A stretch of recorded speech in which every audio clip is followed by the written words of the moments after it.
in corruption probe. Before Ofori-Atta left on the 22nd of or 22nd or the 24th of January, didn't the office of the President just know that Ofori-Atta was in this country, and if he had anything to do by way of charges, he couldn't contact him at that time, waited for him to travel? Come on. Is this prosecution or persecution?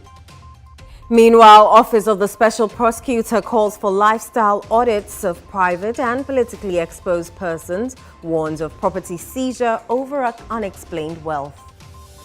The principle of lifestyle audit non-conviction-based asset recovery should be stamped in the Constitution to encompass public officers, politically exposed persons, and persons in the private sector suspected of having engaged or engaging in corruption and corruption-related activities. Also coming up, President John Dramani Mahama pledges lower Hajj fares if city strengthens further, calls for peace and unity as Muslims celebrate Eid-ul-Adha. If Allah accepts our supplications and the CD continues to show the recent strength that it has shown, I'm optimistic that next year we'll see a very significant drop. 3 Chinese nationals arrested for illegal mining in River Pra in Chifu-Ati-Mokwa district, all the central region. When you go to the scene, the miners on scene has started fleeing. Some of them dived into the River Pra. And we saw these 3 Chinese nationals also diving into the river. We were even scared that maybe they would even get drowned.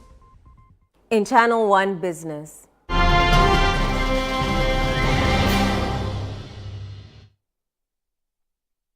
Chairman of Cement Manufacturing Committee predicts cement price drop as city strengthens.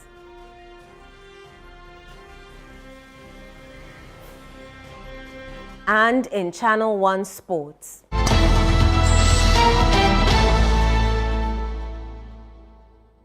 Hohoi United CEO claims 6 Division 1 teams have what it takes for Premier League football.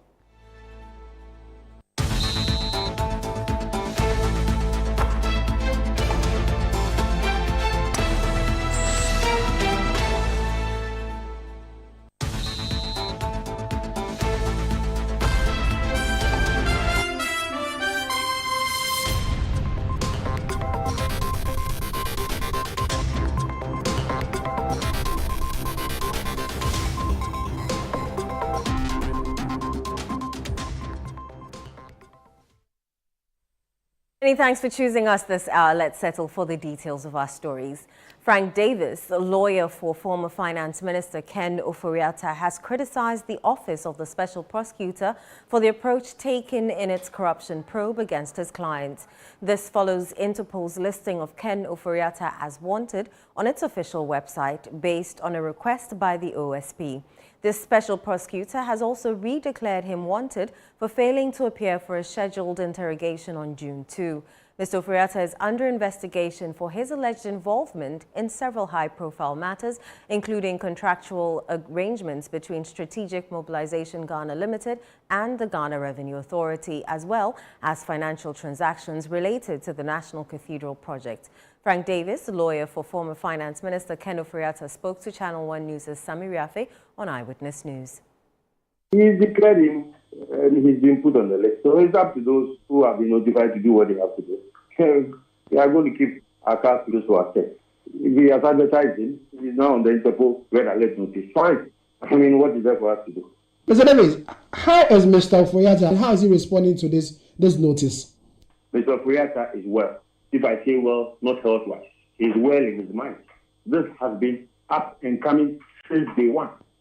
Indeed, when somebody has notified you and has notified the Office of the Chief of Staff that he's embarking on the travel, not for fun. It wasn't a fun trip on the medical conference. And then on the 10th of February, you serve him a letter to appear in your offices. Why? Is he a spirit? Was it not a trap set for him? Before Ken Ofori-Atta left on the 22nd of or 22nd or the 24th of January, didn't the Office of the President just know that Ken Ofori-Atta was in this country, and if he had anything to do by way of charges, He couldn't contact him at that time, waited for him to travel. Come on. Is this prosecution or persecution?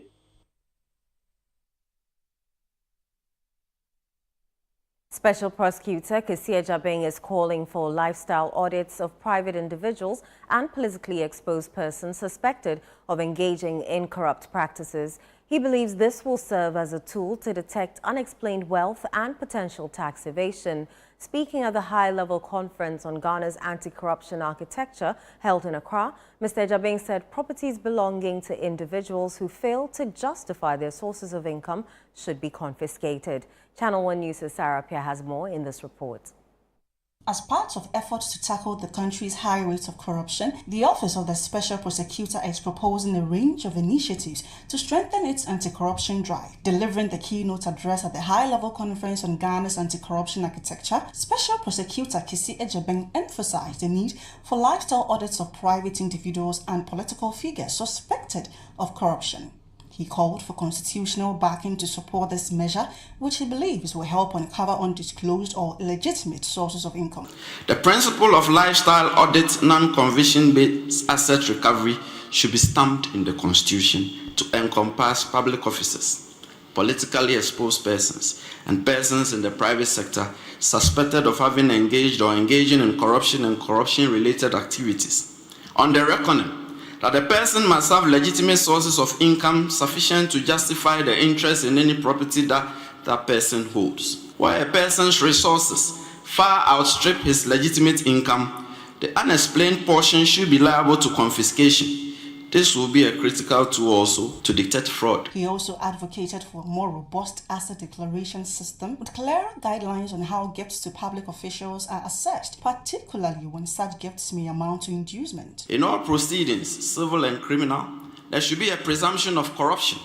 A gift to a public officer by a person who has or seeks to have any dealings with a government or public agency should be deemed to have been given and received corruptly as an inducement or reward. Vice President Professor Nana Jean Opoku-Agyeman reaffirmed the Mahama-led administration's commitment to fighting corruption. She announced that the Conduct of Public Officers Bill will soon be laid before Parliament for consideration and assured that input from anti-corruption bodies will be factored into the drafting for a more resilient bill. The revised Conduct of Public Officers Bill will onboard the views of CSOs, anti-corruption institutions, the media, academia, the international community, and all relevant stakeholders to ensure that this bill stands the test of time.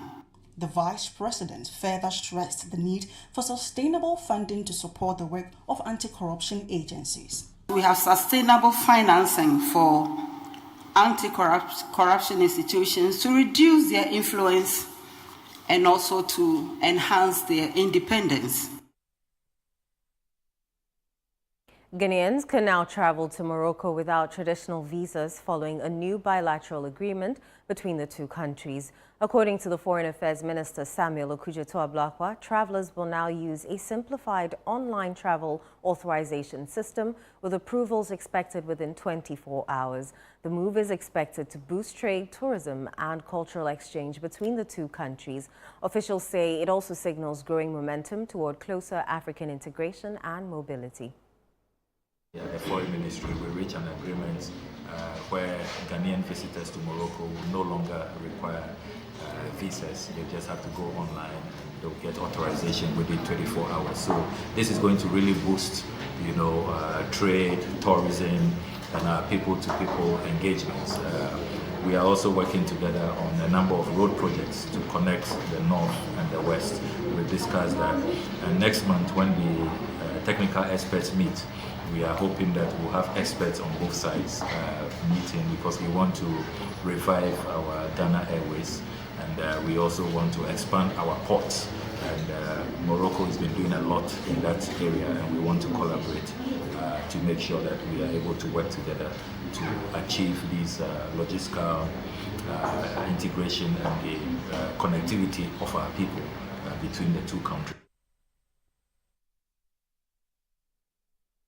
President John Dramani Mahama has promised a further reduction of Hajj fares should the city strengthen further against the US dollar.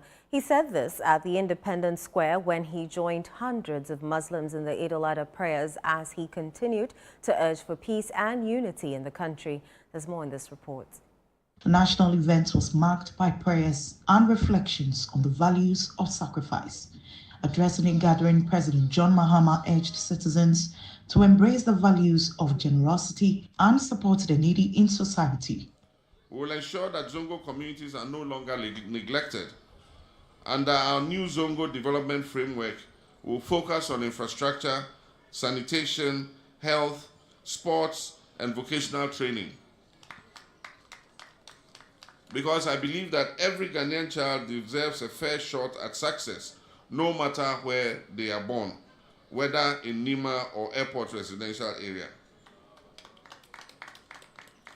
As we mark this holy day, let us recommit to the values that bind us as one people: faith, sacrifice, love, and unity. Let us remember the poor, the orphans, the widow, the sick, the elderly. Let us pray for peace in Boko. Let us pray for peace in Gaza. Let us pray for peace in Sudan and wherever conflict is raging, like Ukraine and Russia. Let us walk together in hope and never forget that Ghana belongs to all of us and not just a few. President, while boasting about the government's move to reduce Hajj fares from 75,000 to 60,000 this year, gave hope to thousands of Ghanaian Muslims with the promise of lower Hajj fares next year. On the matter of Hajj, I am deeply aware of the financial burden it has placed on many Muslim families. This year, despite efforts, the costs remained high, even though we cut it. But I want to assure you that we're working closely with the relevant agencies and our Saudi counterparts. And if Allah accepts our supplications and the CD continues to show the recent strength that it has shown, I'm optimistic that next year we'll see a very significant drop in the Hajj fare. Indeed, if the Muslims who went this year were going at this time, the Hajj fare will be something like 45,000 cedis. Meanwhile, the National Chief Imam, while addressing Muslims, called for the adherence to the ban on drumming and noise making during the Eid celebrations. The issue of promotion of peace and social cohesion, to respect the traditions of the owners of this land, the people, the Ghana, and the traditional authority, and to contribute to social harmony and peace. The Chief Imam calls on all of us here to observe and respect the ban on drumming and noise making, thus calling on all chiefs here respectfully to respect this observance, so that when drums are being beaten behind you, you can restrain those who are doing so we can promote social cohesion and peace and harmony in our community. Celebrants who spoke to Channel One News believe the celebration marks the beginning of positive mindset and prayed for an economic turnaround. After the Arafah, then the following day, then we did the Eid-ul-Adha. And it's very important to us. We pray to Almighty to give us long life and strength, to give our leaders, especially our Chief Imam, and then now our President, who is doing so good in our economy. We pray for him that everything will go on well with him. And our Chief Imam, we want God to give him good life and then a very strength so that he will take us far. And our President too, we thank him for now, as he said, resetting Ghana. Ghana is resetting indeed. Blessings is from Allah subhanahu wa ta'ala, but your intention per the sacrifice you are going to do is also one key thing that will make you gather more blessings from your Creator, Allah subhanahu wa ta'ala. As Muslims across Ghana celebrate Eid-ul-Adha, the festival of sacrifice, cattle farmers and consumers are expressing satisfaction over increased patronage driven by a significant drop in livestock prices compared to last year. Stakeholders are also calling for peace throughout the festivities. This report explores how the celebration is being observed in the Greater Accra region, Ashanti and Northern regions.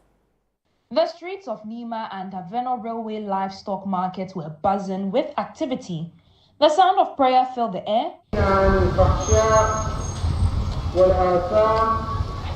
the cries of cattle echoed in the background. A clear sign that Eid-ul-Adha was in full swing. While many Muslims marked the day with prayers and reflection, others flocked to the Aveno markets for last-minute purchases and sacrifices. This year, demand for cattle and sheep surged, with traders reporting business well beyond expectations. But we are so fine. I'll be at 2 years. Let me talk. Sisia, Mediana Medibana, 67, Sisia, cut 10. But meaning, sir, inshallah, when I'm more a better. Police buying because this because the safer now everything is coming down. The recent strengthening of the Ghana cedi against the US dollar has eased the cost of livestock imports from countries like Burkina Faso, Mali, and Nigeria, where prices are typically pegged to the dollar, easing costs for both traders and buyers. I think the price for this year, the price is okay. The price is a little bit down because of the dollar rate. So the price is very down, very down, very down. Because they brought it from other neighbors countries like Nigeria, Niger, and so forth. So the dollar is down, the CFA is down. So if they brought it here, it will be moderate. Some consumers say prices are significantly lower than last year, allowing more families to participate in the festival. Now, 21st is 300 million. Say, 220 into a year. This year, I think it has dropped. Yes, a lot of people, not me alone. Yeah, some people came to buy from here. When they told me the price, I said, oh, then let me come. They showed me here. Prices will never be the same because last year maybe if it depends on how maybe they bought it and then how they feed, and then prices from last year and this year will never be the same. But I think this year is a bit okay compared to last year. In the Ashanti region, the Kumasi Central Mosque was filled to capacity as thousands gathered in celebration. Addressing the congregation, the Ashanti Regional Minister Dr. Frank Amakohene reaffirmed President Mahama's commitment to tackling youth unemployment through sustainable job creation. The President has made abundant provision that any of our youth who want to learn any skilled job, be it basic, carpentry, hairdressing, whichever skilled job that you want to learn, the President has made provision through the National Apprenticeship Program. For many worshippers, the day carried deep spiritual meaning. This is my first Eid after about 10-20 years because I just came in 2 days ago. So for me, it's a memorable day. In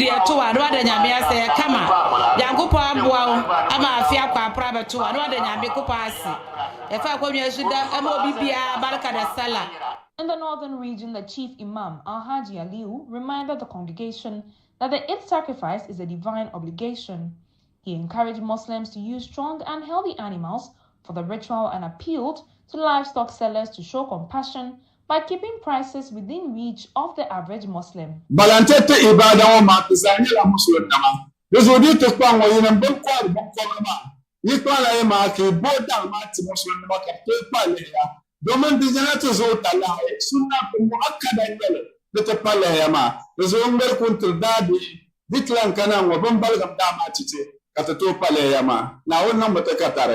Some celebrants also shared their reflections and joy with Channel 1 News. Today is a very important day for the Islamic calendar. And we pray for Allah to bless us with all the blessings of this day. Give all of us good health, we'll celebrate more and more Eid. We are enjoying ourselves and we are going home to eat. Long life.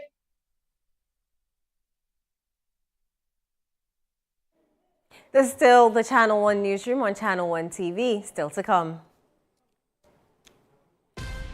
Chairman of Cement Manufacturing Committee predicts cement price drop as city strengthens. We'll bring you the details shortly. Do stay with us.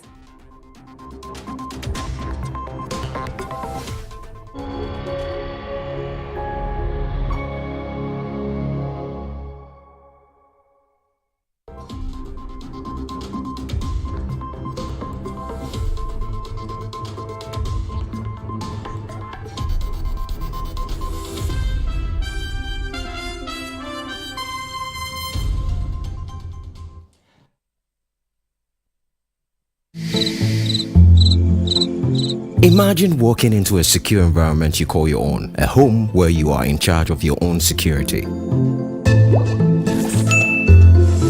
But while you dream of a brighter future, shadows could be lurking at your doorsteps and windows.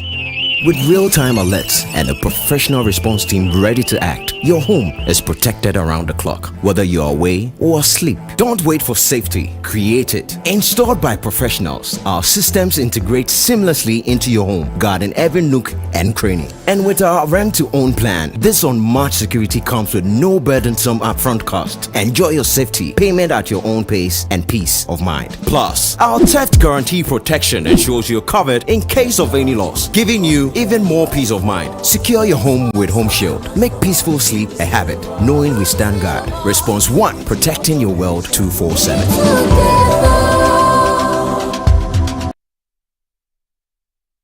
My name is Lydia Safwa. I'm from Safosco Ghana Limited. I'm the managing director for the company.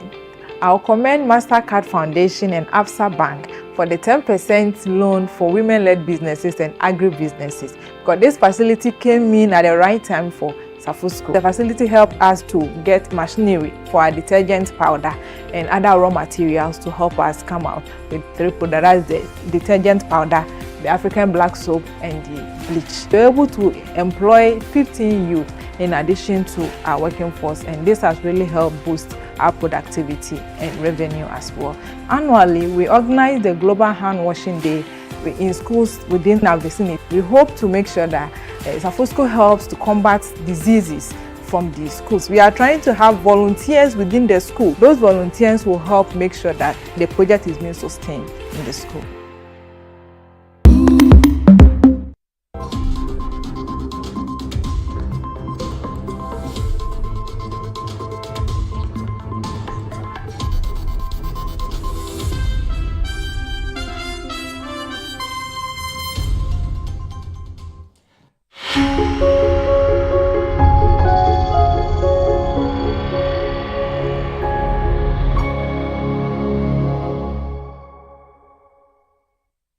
You're welcome back to the Channel 1 Newsroom. Next is Channel 1 Business with Gabby Ofe.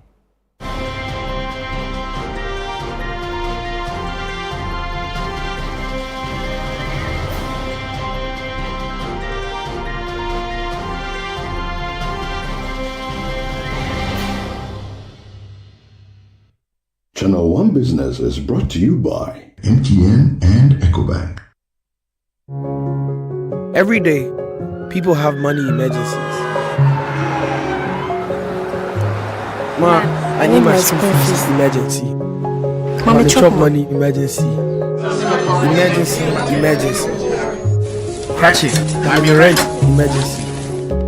Now, there's a new emergency number in town. More money, challenge and enjoyment.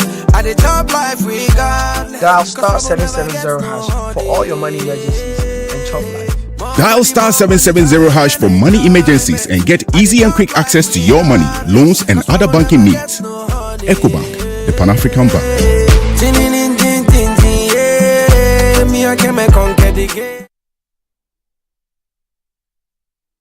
Gabby, interesting seeing you on this side of the set. Yes.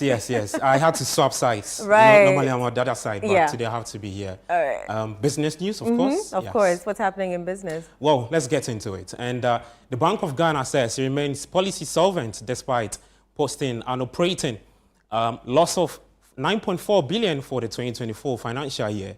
There's more from its latest financial statement.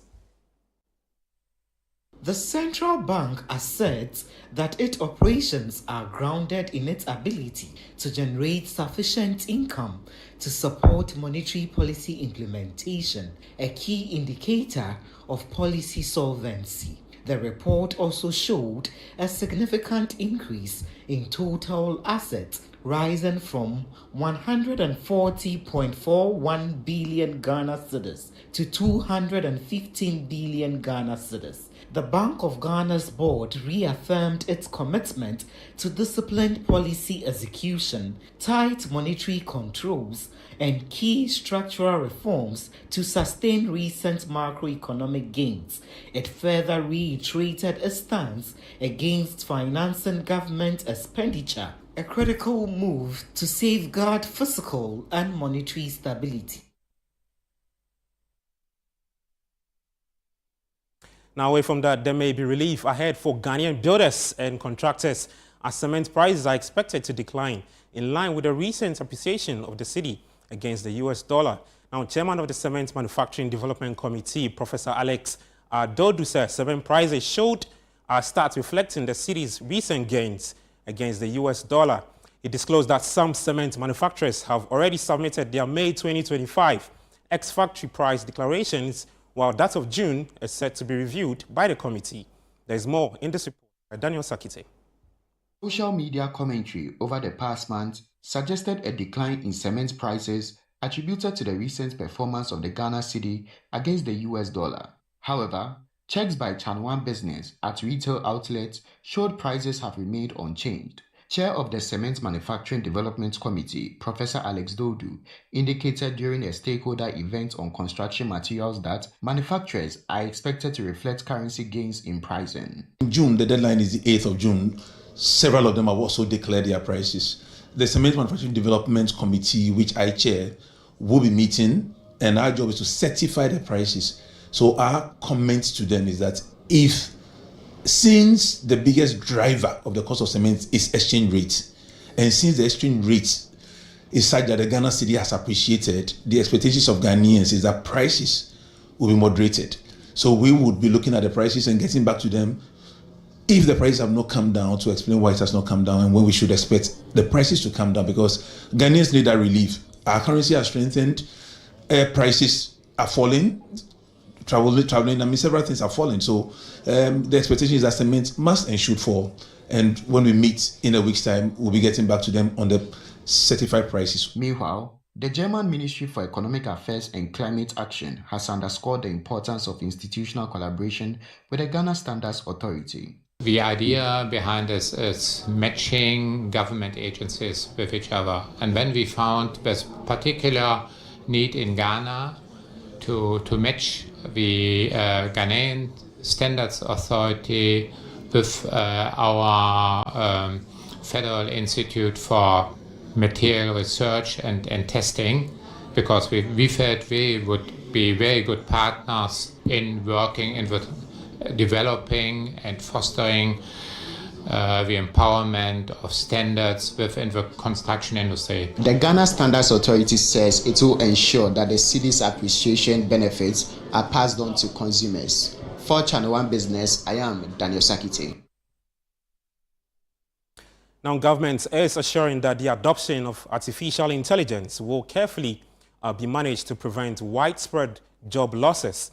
Now, this commitment follows growing concerns that the increased automation and AI integration could displace workers across various sectors. Daniel Sakite has more in this report.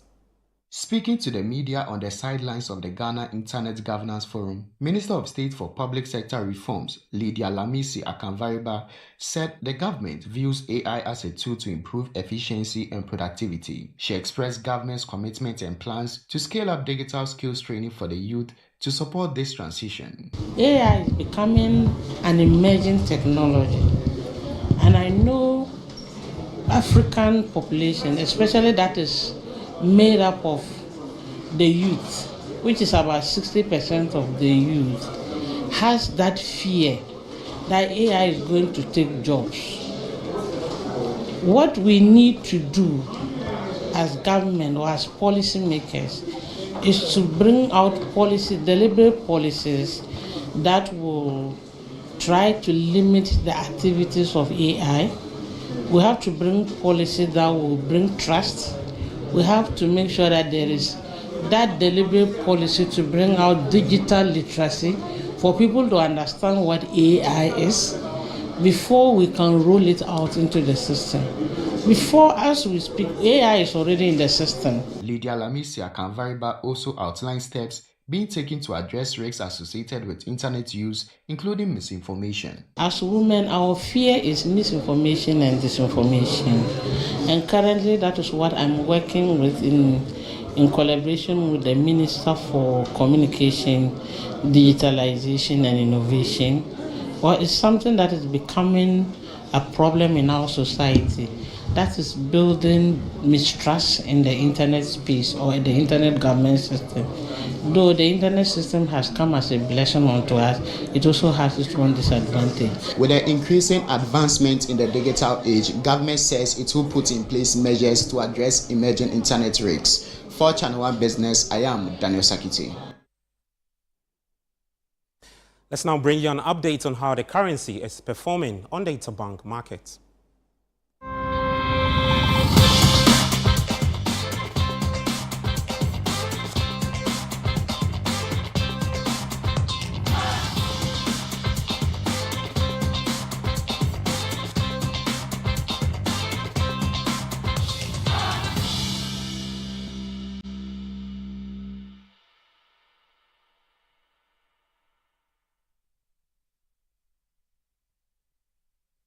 And that's it for Channel One Business. I am Gabi Ofer. Back to you now. Thank you very much, Gabi. Let's do some more stories now. Some food vendors are urging the government to intensify public education on the proposed ban on styrofoam food containers, commonly known as takeaway packs. They believe greater awareness will help the public better understand the reasons behind the government's planned action. Channel One News' Philip Milate has more. Other things we intend to do is to ban Styrofoam as a food packaging material. One of the most pernicious polluters is Styrofoam plastic. I'm very sure that when you had the President, John Dramani Mahama, make mention of Styrofoam, you were asking yourself what really is it? Is this the takeaway pack that you are given when you purchase the rice, the wache, the gobe, the banku and tilapia, and even the jollof rice from that special food vendor? According to the President, the Styrofoam or the takeaway pack is one of the key pollutants of our environment, and soon it will be banned. The President's statement stems from the fact that the country is struggling with effective waste management. Some food vendors shared their thoughts on the government's intention to ban the use of Styrofoam food containers. Sometimes it doesn't make it cold. So when you take it out, you can eat it like hot, yeah. But if they want to change it, that one too is good. Because the foil too is good. If you finish, you can fold it and throw it in the dustbin. I think they should give us more education about it.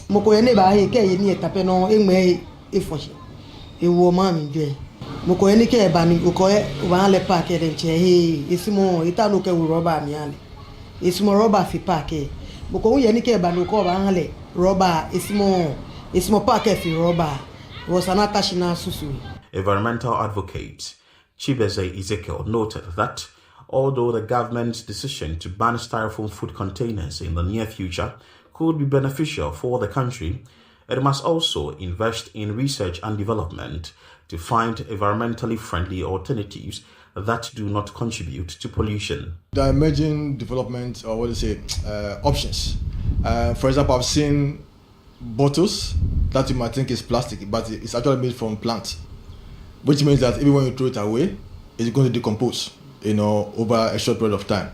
So there are new developments coming up, and I think that it should be possible to be able to invest into some R&D research and development and look for alternatives. Meanwhile, the president of the Ghana Plastic Manufacturers Association, Ebuboche, stated that banning Styrofoam food containers would not resolve the country's sanitation issues. He emphasized the need for stricter enforcement of sanitation bylaws to properly manage waste disposal in Ghana. Our attitude towards waste disposal, it's really, really, really, really bad. And the biggest challenge has got to do with source separation. In the developed economies, waste separation is so effective. So recycling, whether it is plastic, it is paper, any other material, it's so easy and very profitable. But here, everything is just clubbed together. And that is where we have the biggest issue. I think if the government would enforce, because we have the bylaws and it is not applied, it is not enforced. That is why we have all these sanitation bylaws. It is government intention to keep our environments clean, and this will reflect in how well flood is being managed in this country whenever there is downpour, because waste chokes drains and has an impact on our environment. For that reason, the government is looking at banning the use of styrofoam. But from the Ghana Plastic Manufacturers Association, the government must look at the management of waste rather than any agenda to ban the use of styrofoam. Reporting for Channel 1 News, I am Philip Latte. In a related development, President John Dramani Mahama has announced plans to ban the use of wooden furniture in schools across the country as part of efforts to combat deforestation and promote environmental sustainability. He expressed concern that ongoing afforestation efforts are being undermined by continued logging for furniture production. Picking a reaction on this development, we're joined on the phone by Christopher Dazwa, Administrative Assistant of the Furniture and Wood Products Association of Ghana. Many thanks for joining us, Christopher. Thank you, lady. Right. What is your initial reaction to President Mahama's announcement on banning wooden furniture in schools? That is very wonderful and welcome news to all of us. We received this announcement or this pronouncement by the Honorable President to reduce the use of wood products for furniture in our schools. Yeah, I think we are all aware that the school furniture made of wood takes a very huge volume of wood, which is coming from our forests. Right. And you know, the president was very quick to give the reason why he took that decision. The reason, are you hearing me? Yes, I'm listening to you, sir. The reason he gave was that it is for the purpose of the environment, to promote our forest cover, and then contribute to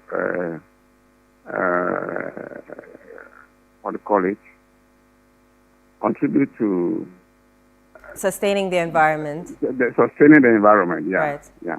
But how do you think this decision will affect local furniture producers?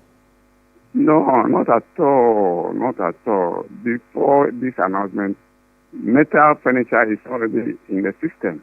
And I can also say with all pride that 20 years or so in the past, my association introduced this metal furniture to the government, which we did a pilot program about it about 15 years ago.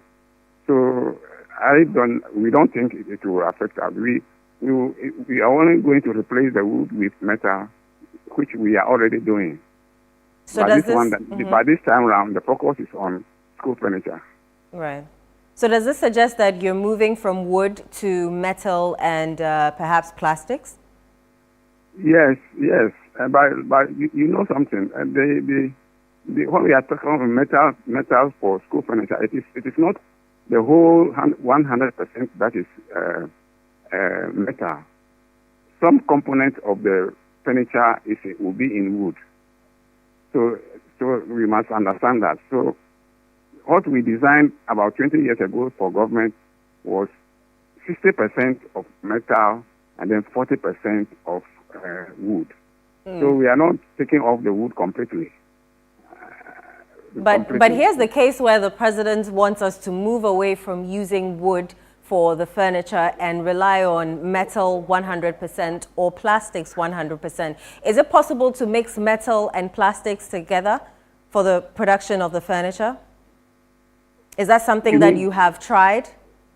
No, we haven't. We have not tried the plastic, metal and plastic. No, what we did was metal and wood.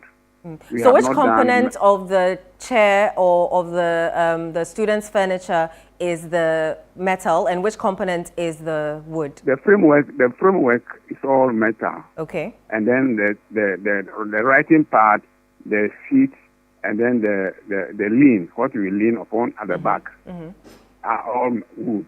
Right. The seat that we sit on is wood.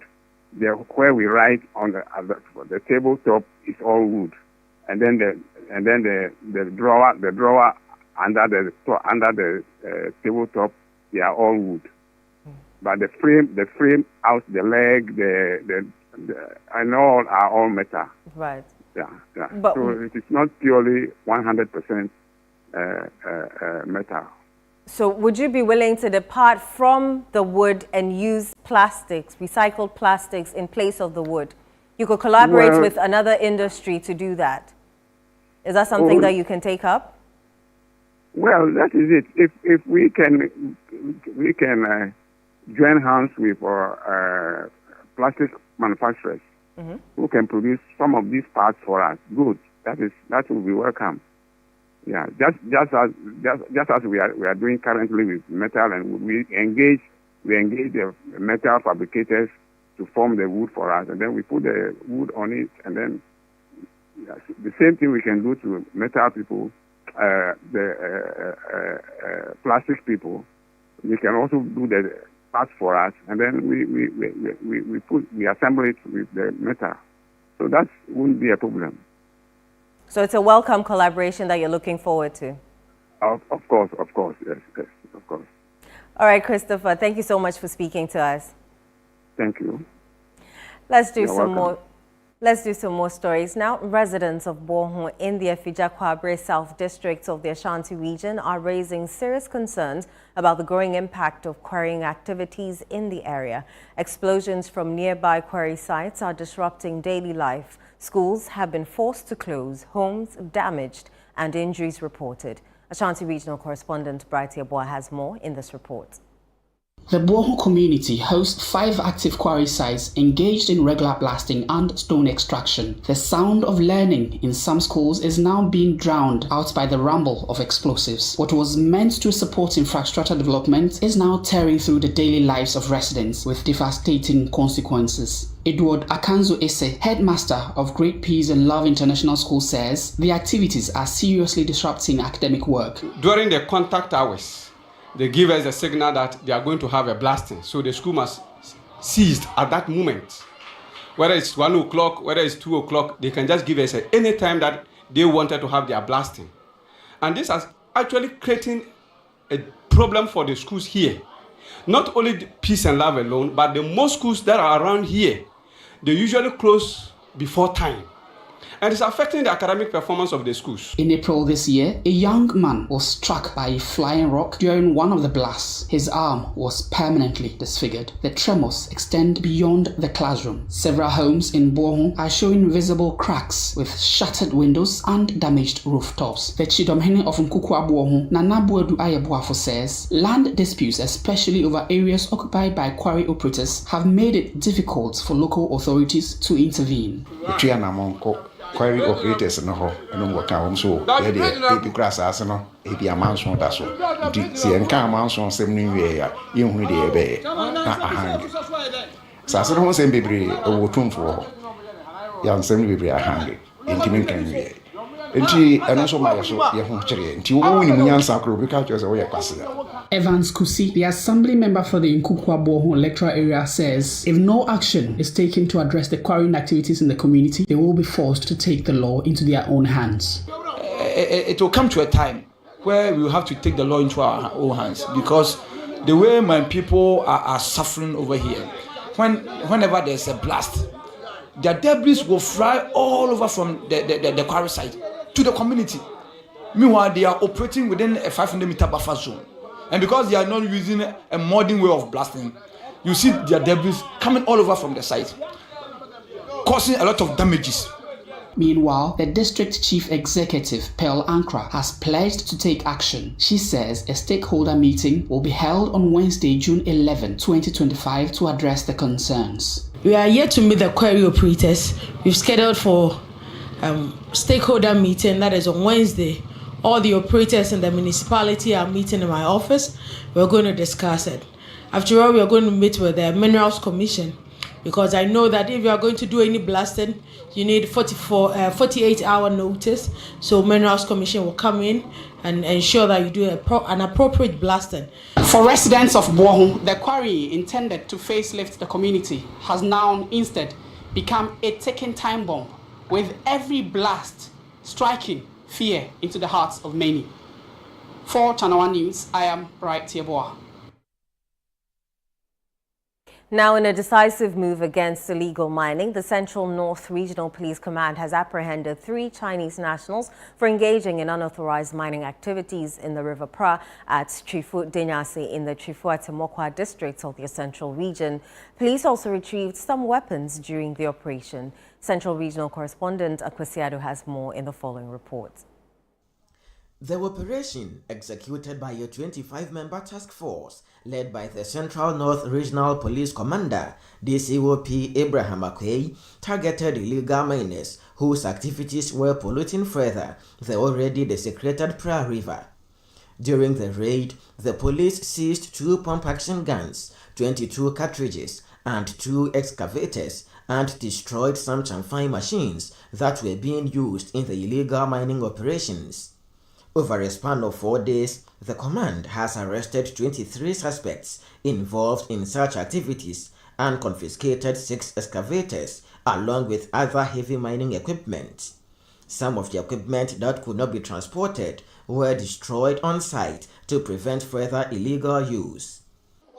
We embarked on another successful operation. Over this period, we have effected the arrest of so many galamseys, about 23 at different locations and at different times. But yesterday's one was done within Atimokwa and its immediate environs. When you go to the scene, the miners on scene has started fleeing. Some of them dived into the River Pra. Despite these efforts, DCOP Akwei highlighted challenges faced by the police, including interference from local political figures and influential individuals attempting to disrupt operations. Additionally, the command has noted resource constraints such as the need for bulletproof vests, life jackets, and vehicles. We expect criticisms, yes, from some politicians, assemblymen, and some opinion leaders, and at least 1 or 2 DCs. At times to the attackers that we are targeting a particular party, and you find it difficult to understand.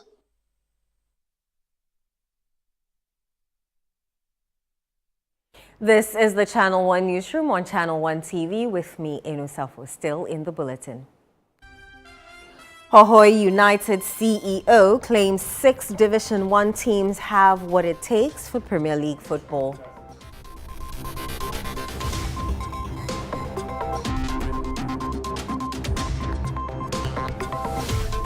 We'll bring you the details shortly. Do stay.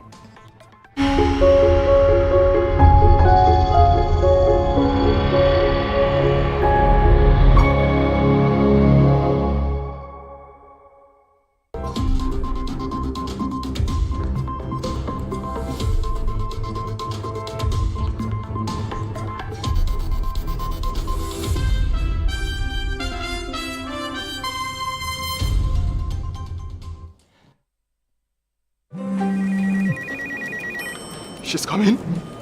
She's coming!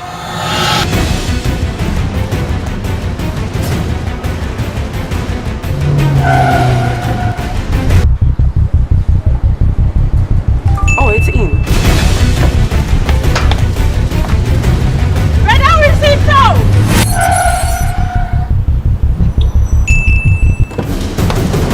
Boss, let's go back. Here. Take this. She's coming. I know. Go to the pharmacy now. She's coming.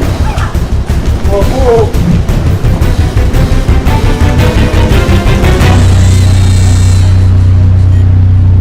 She's here. Pay faster, pay safer, and pay easy with Momo app. Download now and pay with the QR code. merchant ID, and so much more.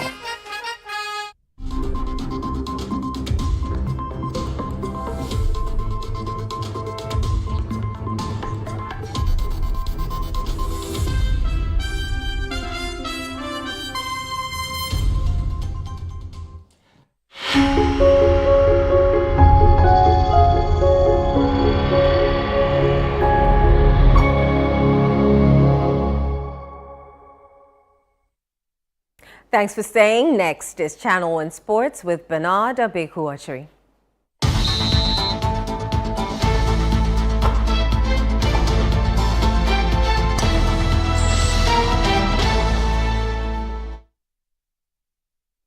Hi, Abeku. Hi, you know. What's happening in the Ghana Premier League? Well, there are new guys who are coming in there are new teams which have been promoted into the Ghana Premier League, and Hoho United is one of them. We've got a light on them. Tell us more. Let's get into it, shall we now? Hoho United CEO Eda Mansa has made a bold claim that as many as 6 teams from the Access Bank Division 1 League Zone 3 have the quality to play in the Ghana Premier League. He said this in an exclusive interview with Channel 1 Sports while touching on a wide range of issues connected to Hoho United's brilliant qualification from the aforementioned division to the Ghana Premier League. Some of the best players in the country are in the Division 1. It's full of passionate fans, very competitive league. The level of football is tough, and you have some of the experienced players who have played in the Premier League playing in there. So it's a competitive league and an exciting one, to play in. Obviously, it has a couple of challenges, which collectively we would keep working together to ensure that the problems are addressed.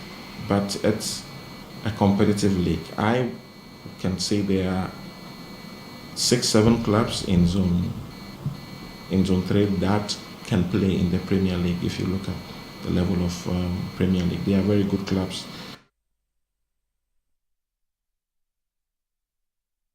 Well, let's travel international rather on a sad note. The Tottenham Hotspurs have sacked head coach Ange Postecoglou despite him ending the club's 17 years trophy drought after winning the Europa League. Brentford boss Thomas Frank is the leading contender to succeed him and has a release clause in his contract, although negotiations are yet to take place with the Bees.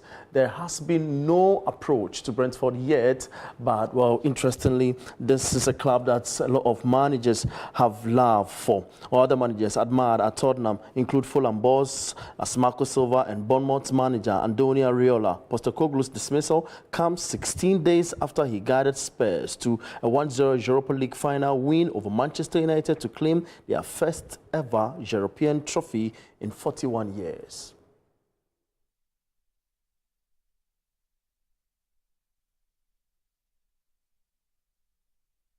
That's the latest from the world of sport, and I am Bernard Abeku-Achiri. Over to you. Thank you very much, Abeku. Well, that's how we wrap up on the Channel 1 Newsroom. Let's do a recap of our headline stories.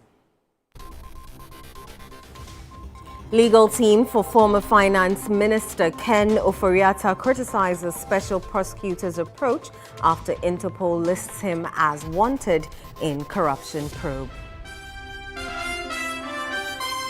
Meanwhile, Office of the Special Prosecutor calls for lifestyle audits of private and politically exposed persons, warns of property seizure over unexplained wealth.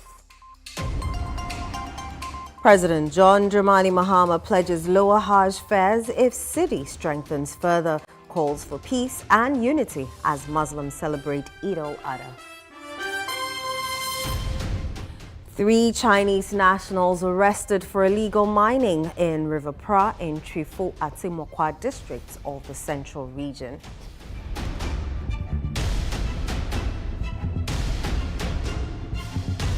Do visit our website channel1news.com for information on our top stories and more. Subscribe to Channel 1 TV on YouTube for more exclusive video content from Channel 1 TV.